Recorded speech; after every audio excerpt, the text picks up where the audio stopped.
This morning we were tracking a big developing story in Bloomfield where the district's Board of Education decided to get rid of their superintendent of schools. He had been in this role for over a decade. Channel 3 Eyewitness News reporter Olivia Schuler joins us now live from Bloomfield. Olivia, did this decision surprise a lot of people? Nicole and Roger, it definitely did. The Board of Education meeting lasted just 3 minutes long, and there was no reason given to the sudden termination of Dr. James Thompson. Now, Thompson actually had plans after the school year to retire.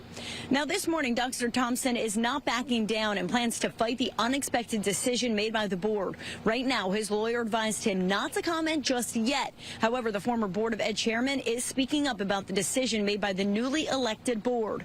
Former BOE chairman Donald Harris says Dr. Thompson served as superintendent for the last 12 years. In fact, in 2016, Dr. Thompson was Connecticut's Superintendent of the Year.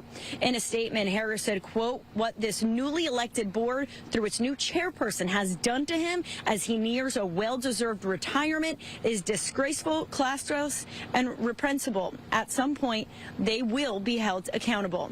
Now, as of last night, since the Board of Education meeting was late, parents have not been notified of this change, and they have also not mentioned whether or not there is an interim superintendent. So we're going to have to wait and see how this all ends up shaking out.